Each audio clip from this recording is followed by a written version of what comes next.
From the very start, the judge wastes no time. This isn't about excuses or good intentions, it's about actions.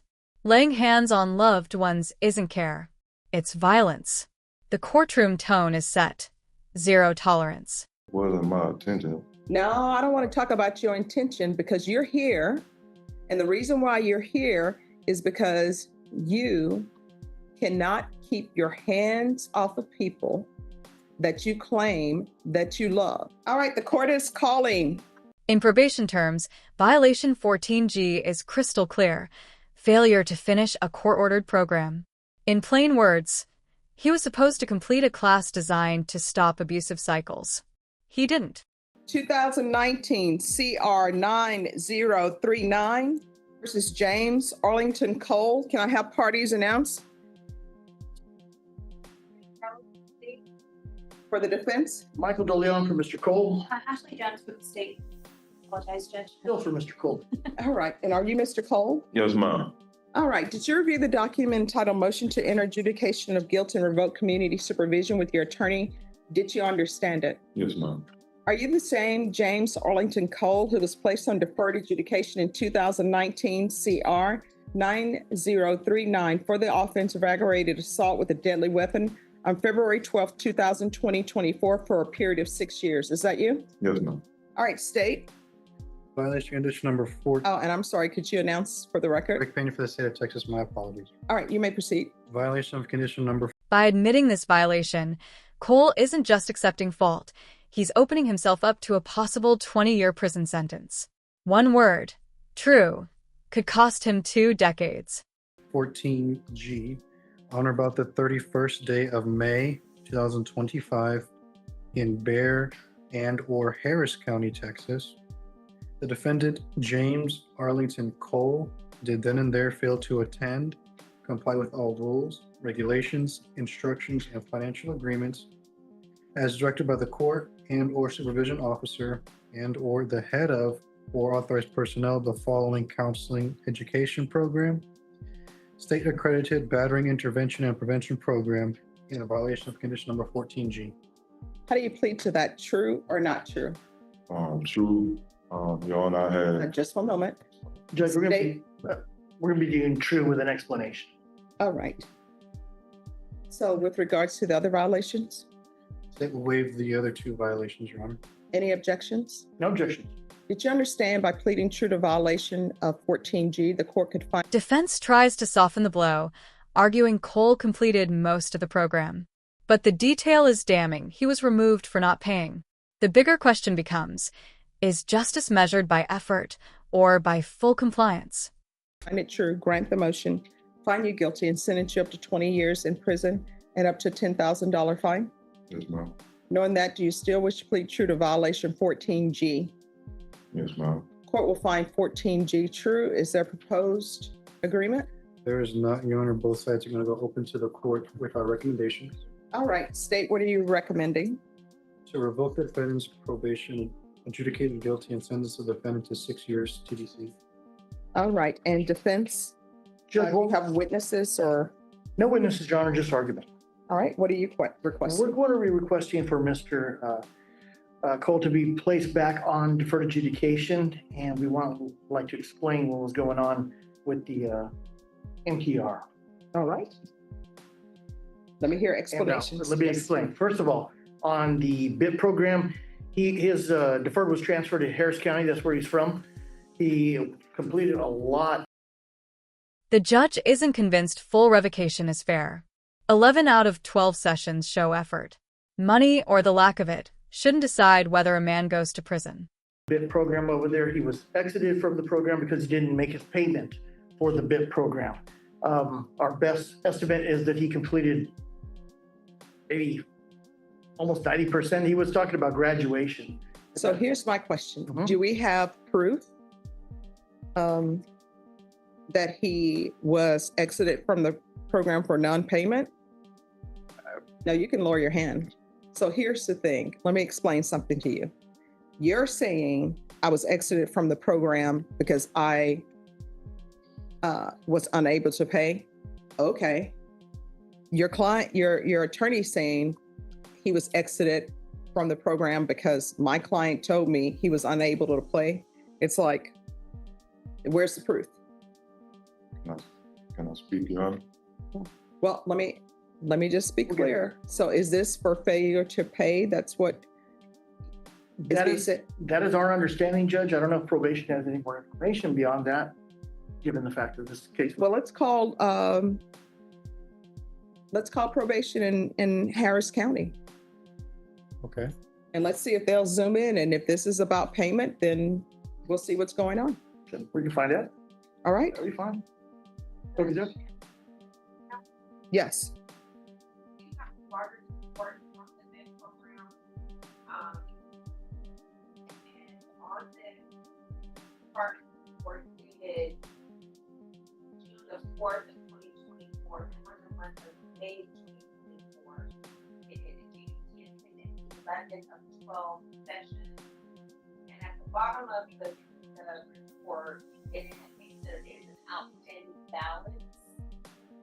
However, Mr. Dill, can you, I can't see her. However, I don't have any other updated progress after that. From the VIT program itself. All right, State, have you reviewed that? I have not reviewed that, but I'll take her All right, word so for if it. y'all want to review that, what I can tell parties is this. If the only allegation the state is going on is 14G, and it appears from what Ms. Abrams has said, the progress report she received, there were 12 classes for BIT. He completed 11, and then they say that there's a balance that's due. Yes. And I'm assuming the balance that's due is not a balance of another class, but of funds. And what I can tell parties is, I don't see how it will be appropriate to revoke him if he's done 11 BIP classes. The prosecution tries an old trick, bringing up past accusations. But the judge is sharp. Only today's violation is on the table, and she isn't letting old ghosts cloud this ruling. He only has one more to do, Mhm. and he owes a balance. If the court wants additional arguments, I'll go into it, but I'll wait for the court. May you say so back to the motion? Yes. Thank you, Judge. Sure. You want to confer with the state as well? Yes. Okay, thank you. Okay. Have a seat for a little while. Okay. So are you all ready? Or Judge. All right, Mr. Cole?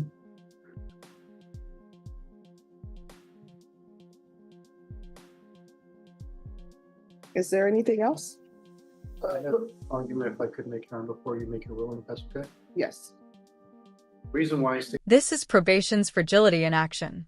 Unlike trial, the standard isn't beyond reasonable doubt. It's just more likely than not.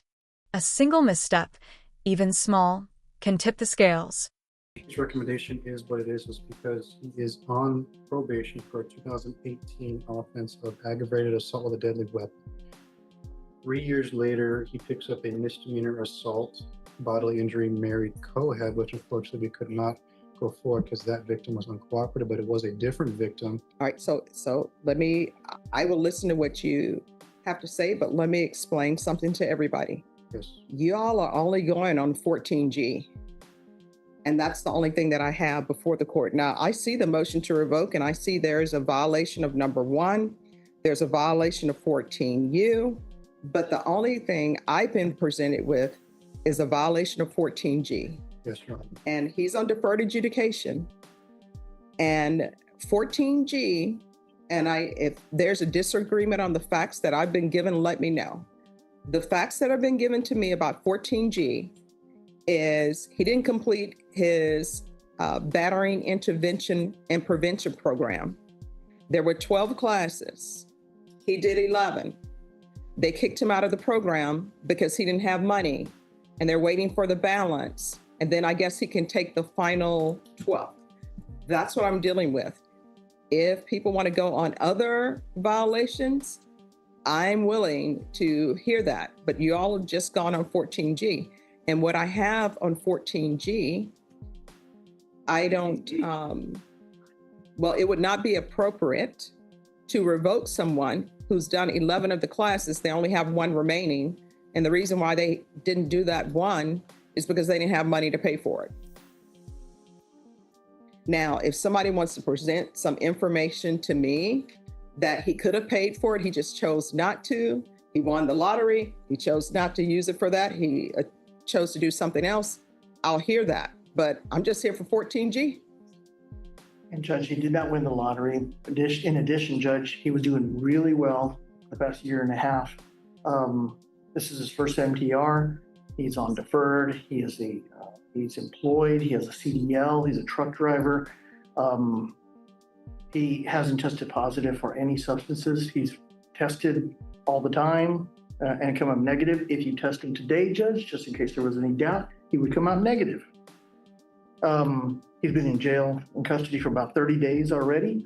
And we believe that if and he is... A twist. Cole is given a choice. Continue probation under tighter terms or spend 2 years in prison. Freedom with strings or bars with certainty. Motivated to get back on deferred.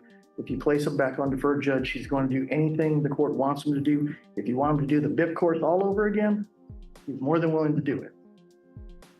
Well, I don't think it would be appropriate to redo the entire course when he only has one class remaining. Is there something else, State? I make one more additional argument, Your Honor. Yes.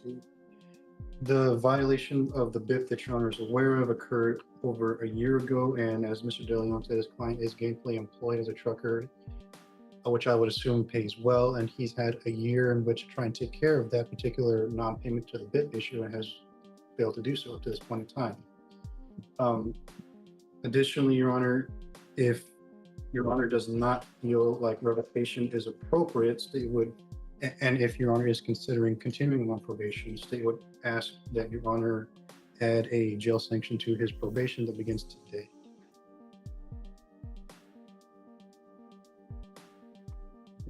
All right. This is what I can tell everybody. There's one outstanding class. Am I correct in that? Correct, Judge. It appears so, yes, Your Honor.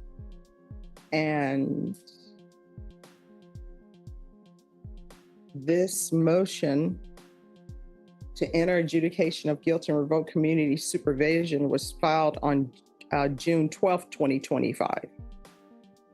And we'll have to look in to see when he was actually arrested on this, because sometimes motions to enter adjudication of guilt, they're signed, they're filed, and then if he was in Harris County and if he were arrested in Harris County, he would have needed to be brought back to Bexar County. So these are your choices. You know yourself better than I do. You know yourself better than your counsel does or the state does. I do realize that the state is only proceeding on 14G. I don't understand about this thing from North Carolina on June 8th, 2025. But these are your choices. I can continue you, or I'll sentence you to 2 years in the prison. Those are your New restrictions land hard. Restarting classes. No contact with specific people. And in an unusual move, he's banned from entering the entire state of North Carolina unless ordered by a court. choices. Which one do you want? You want to be continued? You want to? Well, I can tell you right now, based upon what's in the motion to revoke, maybe truck driving is not for you, because the violation, and I'm not considering it, the state didn't present any information, but I see it where it's alleged to have been committed in North Carolina. And I think that's related to he's driving his truck in North Carolina. So maybe he should not be allowed to drive in other states. Absolutely. Now, I've had a discussion with my client, Your Honor, and if placed back on deferred, he knows that, if he gets in trouble again, he's going to be back in front of the 187. So he understands there can be, bad consequences. So, but he has reiterated to me, he does want to be placed on deferred, back on deferred. and he'll do whatever the court asks him to do. Well, if he wants to be continued and deferred and continue to drive a truck, I'm not going to allow him in the state of North Carolina. Right. I think he'll agree to that easily. Is there anything else?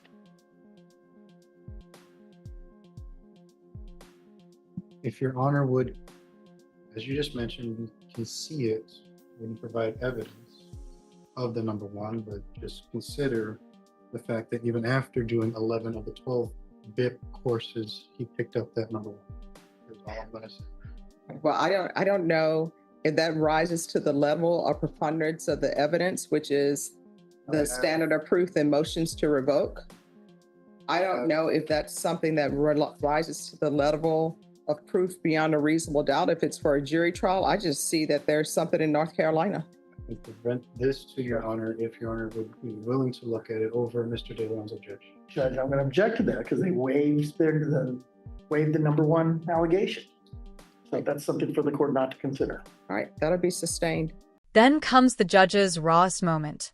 She asks him directly, "Why can't you stop hurting the people you claim to love?"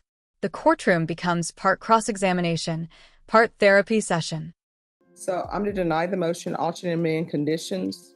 There's to be no contact with the state of North Carolina unless he's ordered to be there. Okay. Legally ordered to be there, not by your employer says you need to drop off a load in North Carolina. You're not allowed in the state of North Carolina unless in the state of North Carolina, they have a hearing for you in a court of law. Yes, ma'am. Understood.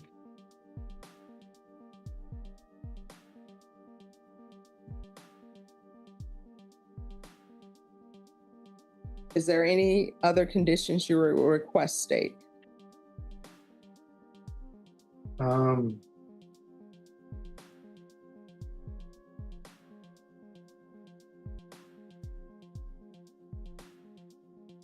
For the defendant as well, part of the terms of this probation to have no contact with Tamisha Singleton. And that's, if I can spell it for the record, Your Honor. You said Tamisha? Yes, Tamesha, and then Singleton, Singleton. We have no objection to that, Judge. All right. All right, so there's to be no contact with Tamisha Singleton, no residing with minors, no unsupervised contact with minors.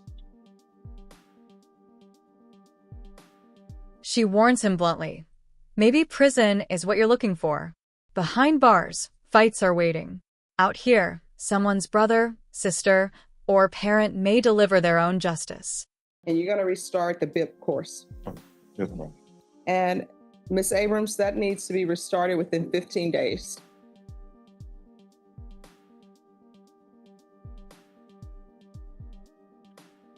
Is there anything else? Nothing else, Your Honor. Thank you, Your Honor. State. All right, we can go off the record. Here's the thing. I didn't really consider that number one because the state didn't proceed on the number one. But I did allow you no contact with Carolina because, of course, you see things and it's alleged to have been committed in North Carolina.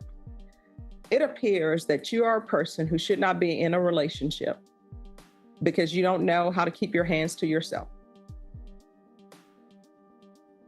So you need to work on self and figure out why you may or may not, because I don't know anything about that case, are abusive towards people you claim to care about. Because at some point in time, you're going to run across somebody who's somebody's brother, mother, or sister who's going to be very upset with you that you're mistreating their relative, and they're not going to tolerate that. And if something were to happen, you know what people are going to say? Oh, well, you should have kept your hands to yourself. So I don't know why you can't do that. Do you know why you're unable to do that?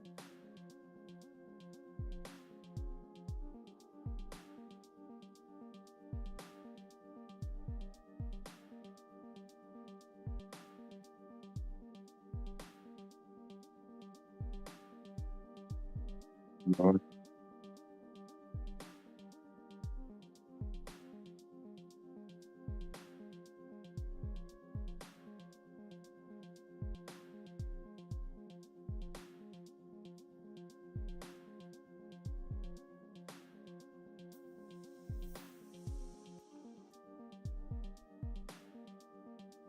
Tell the judge what you can do in the future.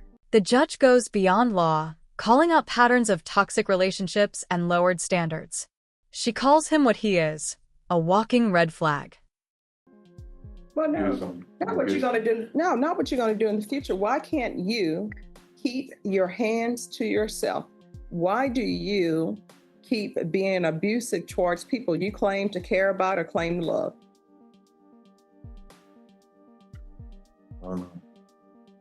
It wasn't my intention. No, I don't want to talk about your intention because you're here. And the reason why you're here is because you cannot keep your hands off of people that you claim that you love.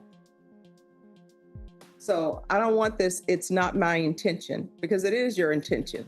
You know, maybe after something happens, people have regrets. They want to cry, buy somebody flowers and say, I love you, it'll never happen again. And then the next thing you know, it happens again. And then people start gaslighting people, making them think it's their fault.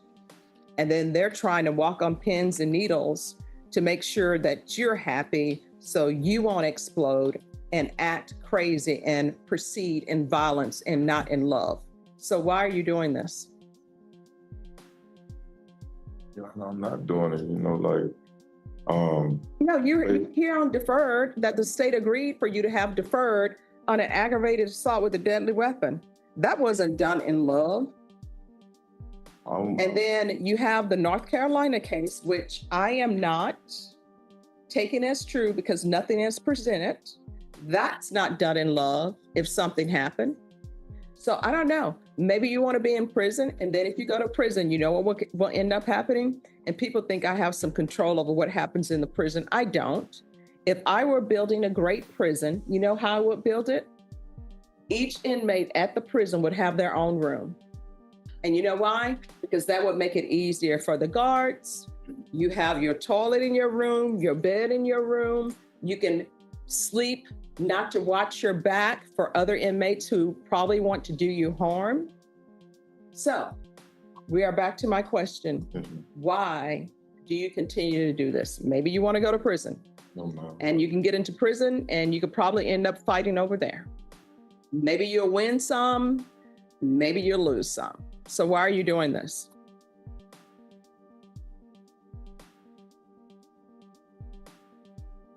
Well, I really don't know, Your Honor. I'm just gonna be honest with you. Hope so. I am. I'm gonna be honest with you from my heart. And I really don't be in a relationship with women. They be with me because of who I am and what type of stuff I do, like work and stuff like that. So it really don't be out of love or passion or... Oh no, here's the thing. I understand.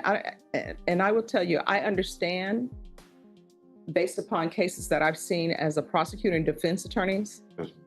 that women sometimes end up in relationships with people and they bring their children along for their relationship. And I'm always thinking, why have women's standards fallen so that they're accepting of someone who's been to prison and they bring in relationship? For example, with you, you have an affirmative finding of family violence. You're on deferred adjudication for aggravated assault with a deadly weapon. You would think a woman would see your history or question you about it before getting involved with you. And they would say, you know what? I have children. I don't want to be in a relationship with you right now. You're on probation. Obviously you have anger issues, but no. The judge calls him what he is, a walking red flag. And then she drops societal truth bombs about lowered standards in relationships. This isn't just about Cole. It's about patterns of abuse, enablers, and the bigger picture. I see it all the time. You know what some women would do? They will meet a guy, even though they have children, they will meet a guy at the club on Friday night bring them to their home, and they never leave. And the wife will, the girlfriend, the person who picked them up, they'll go to work on Monday and leave that man with their children who they really don't know. And then a child ends up dead or a child ends up raped. And then they're like, oh my gosh, I had no idea. And so with you, you're a walking red flag. And some woman, allegedly, in North Carolina, thought that you would be great. And maybe because you're a truck driver, and I know how much money truck drivers make because there are people in my family who are truck drivers. And who knows, maybe they see you as a paycheck and you think because they see you as a paycheck, you're allowed to do whatever you want to do. You're going to end up, if you continue on this path, you're either going to end up serving a lot of your life in prison, and then you can fight with people at the prison because that usually ends up, that's what happens. I have no control over that. Or either you're going to meet somebody whose father is going to be very upset with you, or their sister or their brother. You understand? I went to a church service, and this guy who was being honored as Christian of the Year, he's been married, I think, for like 30 or 45 years. His wife's like, everything you hear about him is exactly true. I don't have any problems. He's a great guy. So he spoke and he said, people ask me, how are you able to be such a great guy to your wife? And you know what he told them? He said, because I'm a man of faith and I believe in God. And I always think of God as being her father. And I don't want to answer to him. Because he said, if I treat her badly and her father comes to talk to me, which he says is God, how am I going to respond to that? So maybe if you believe in a higher power, you need to start thinking about the people that you're in a relationship. Their higher power is their father. And they're going to come asking you, why are you treating my child this way? You understand? And with that, the warning is final. Don't come back here again, because next time there may be no lifeline left. Don't come back here again. Thank you. Thank you. Thank you, Judge.